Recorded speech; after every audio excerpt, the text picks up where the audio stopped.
Well, welcome to this podcast at the Aspen Chapel, Sunday, the 11th of September. And today we're looking at the idea of walking on water. And we start with that reading from the Gospel about Jesus walking on water. Coming from the Gospel, Matthew chapter 14.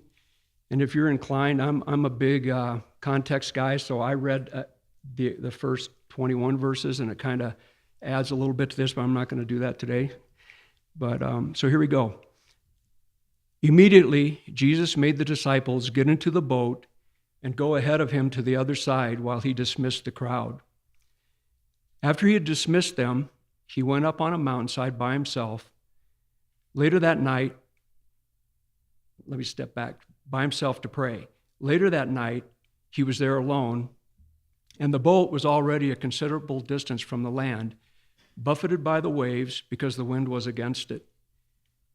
Shortly before dawn, Jesus went out to them walking on the lake. When the disciples saw him walking on the lake, they were terrified. "It's a ghost," they said, and cried out in fear. But Jesus immediately said to them, "Take courage, it is I. Don't be afraid." "Lord, if it's you," Peter replied, "tell me to come to you on the water." "Come," he said.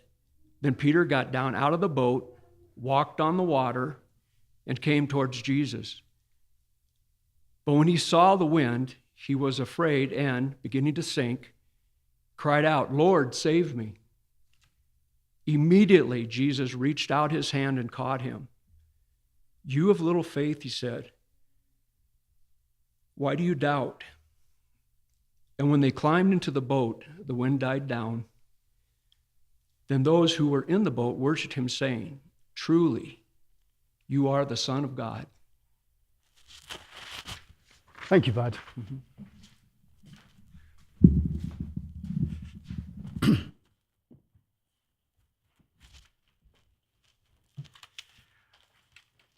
Well, this is the third in our series on really the journey of life. That's what we're looking at the moment. In the first, we looked at starting over.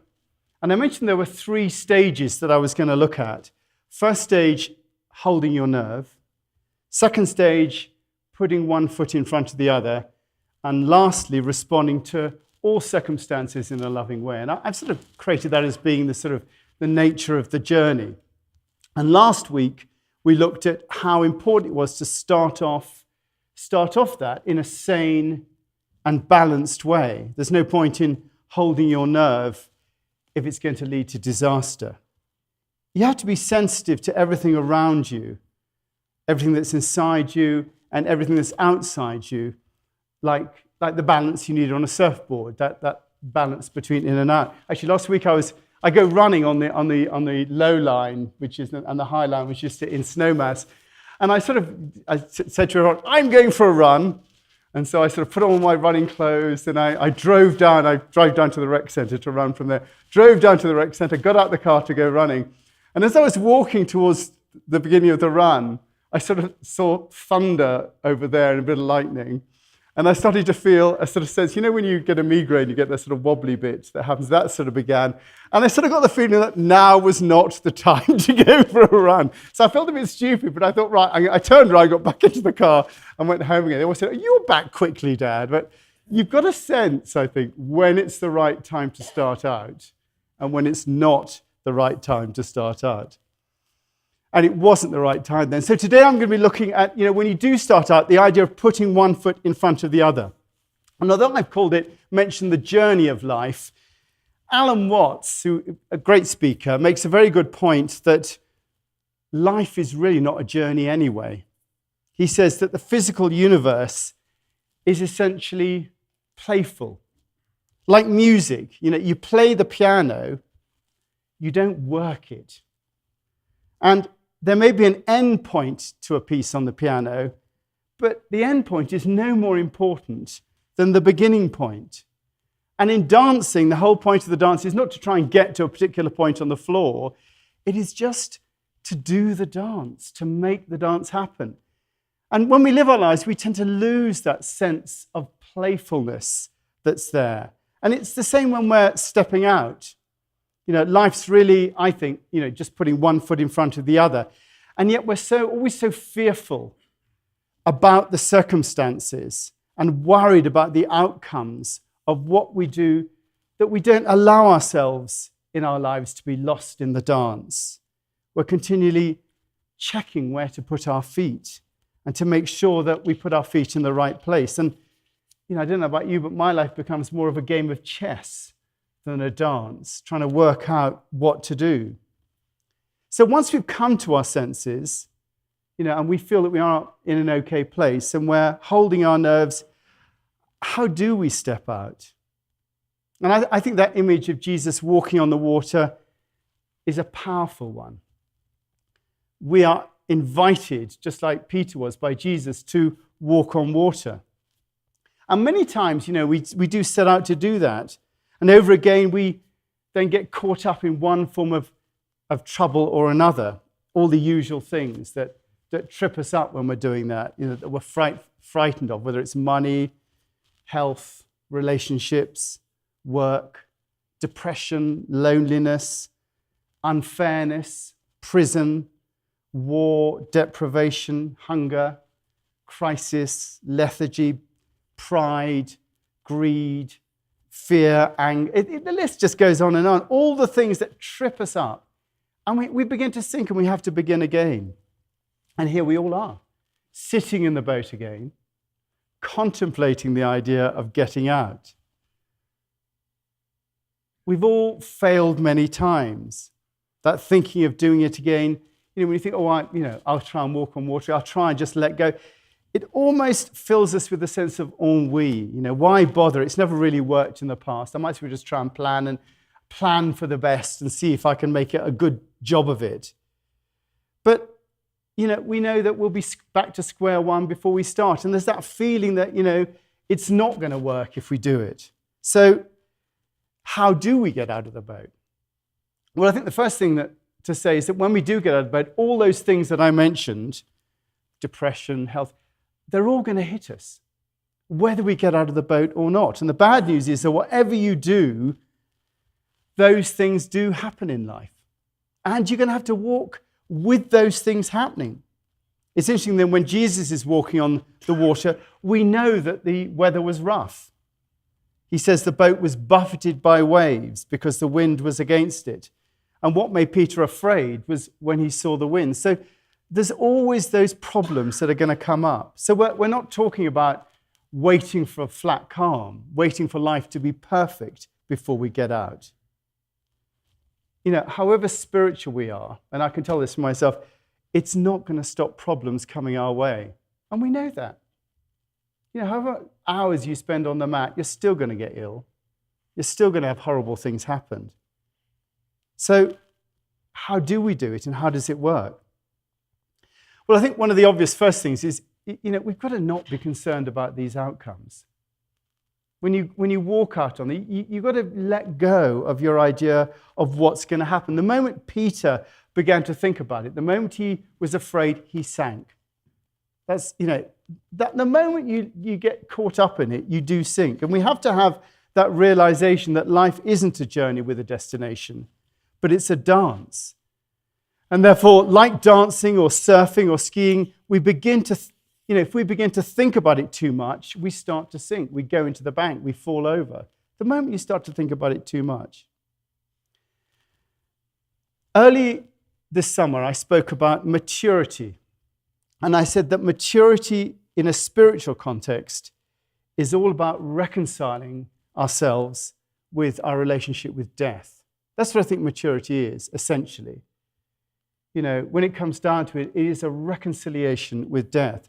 And I think as well, that's one of the key things in stepping out.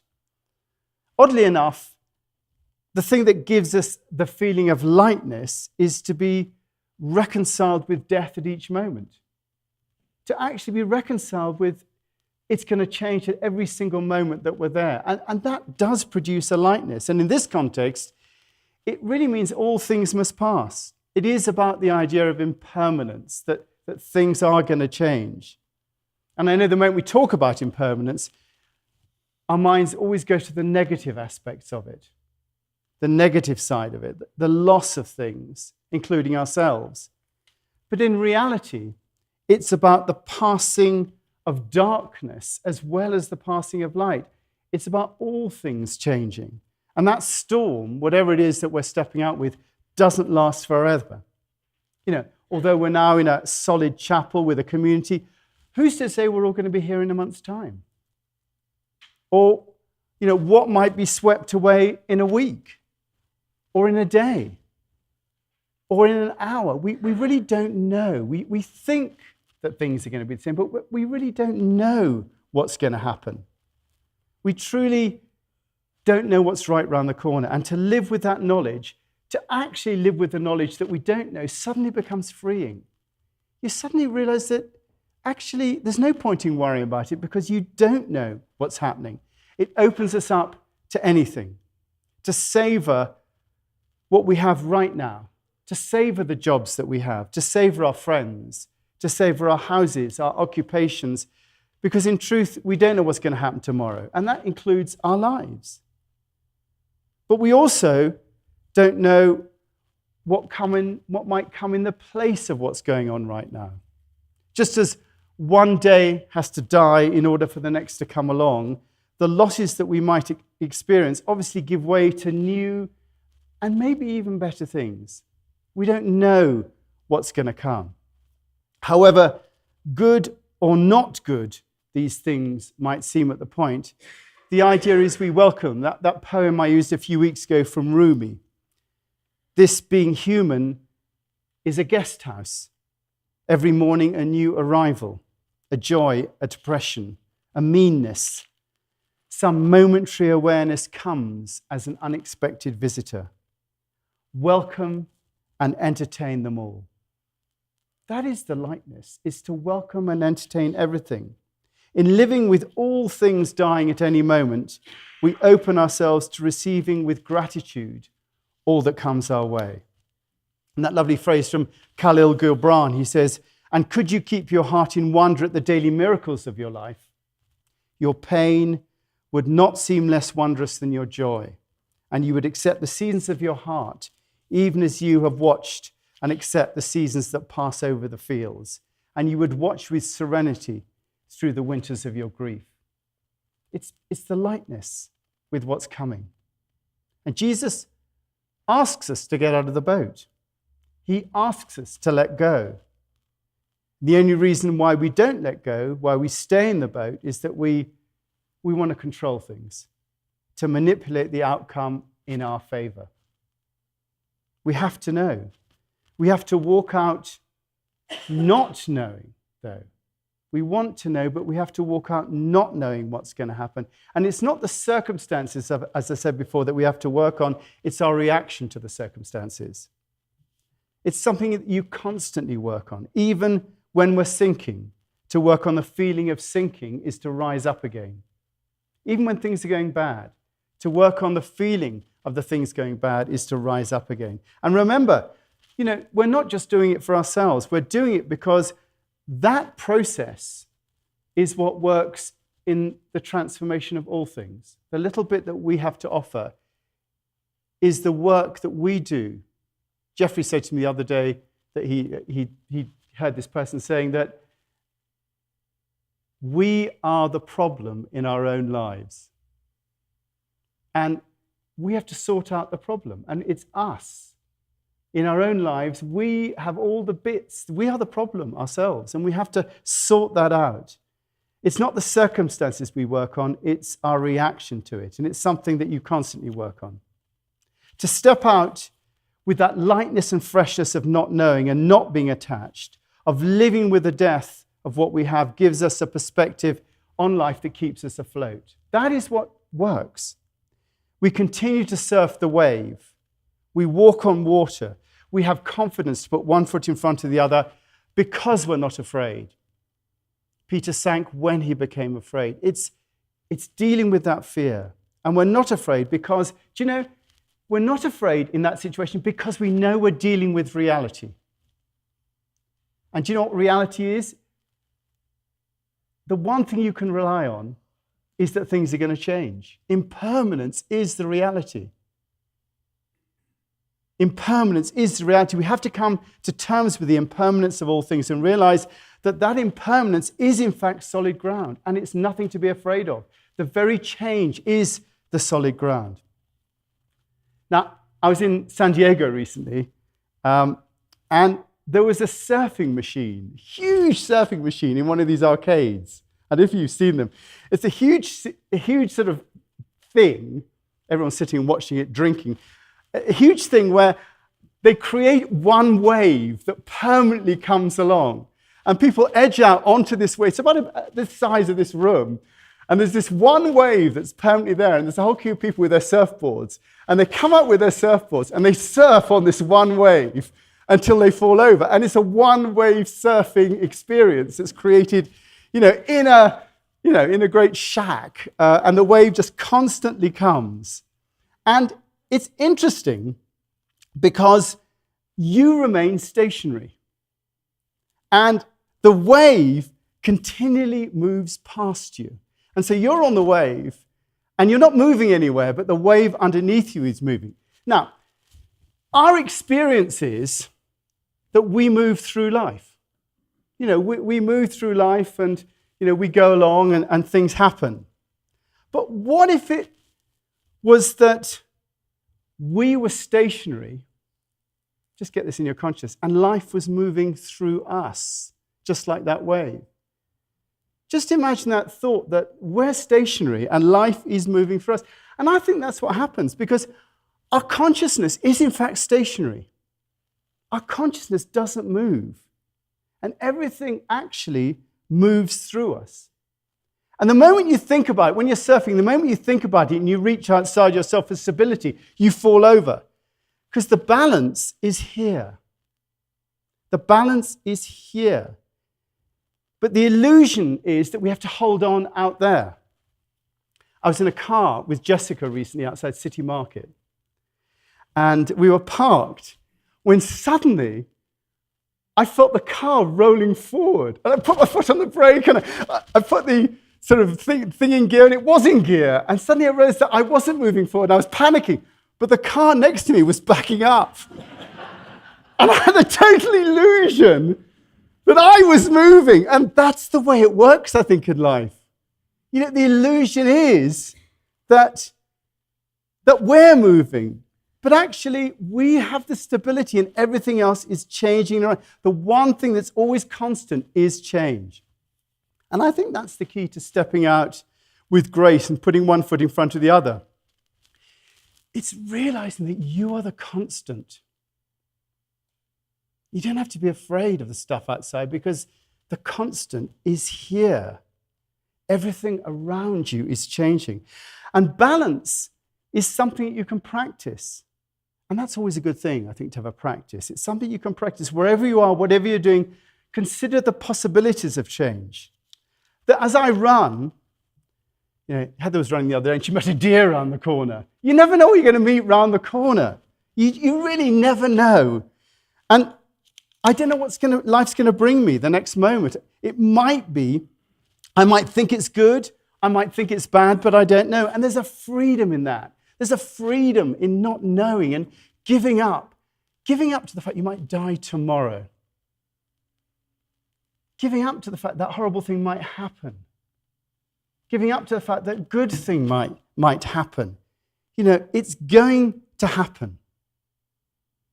I don't know what it might bring me. I might think it as being good or bad, but I don't know, and that's the freedom. Even in our deaths, that might be just around the corner, and we don't know what that might bring. We have no ideas. We have our own ideas and thoughts, but truly not knowing is freeing because it removes fear. Last page. And people think, when's he going to stop? But, we have to put one foot in front of the other. We have to put one foot in front of the other in order to live, even just beating our hearts. We've got to carry on. Life goes on. But to do so with a lightness of touch means that we're almost like we're walking on air. That is the lightness. We will still be affected by our likes and our dislikes, but we become used to the effects that those likes and dislikes have on us, whether that be elation or disappointment. And as we become aware of them, so we're less and less affected by them. And we begin to see them just as different sides of the same thing. We know the truth in the fact that the seeds of sadness exist in joy. You might be really in love with your partner, but that huge love is going to end in sadness at some point. And you might have a great sadness at the moment, but actually that sadness is going to lead to love, to joy at some point. They're two sides of the same coin. And to realize that is literally to become enlightened. We become lighter in the way that we make our way through our lives. And that's when we begin to seem to walk on water. We're not upheld by anything. We're just existing in that space, and life is moving through us, and we have that constant balance. And that's what it is to step out. The end. Let's pray.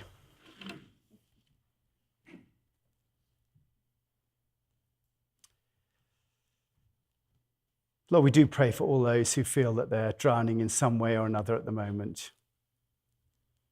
Pray for those still affected by 9/11. All around the world.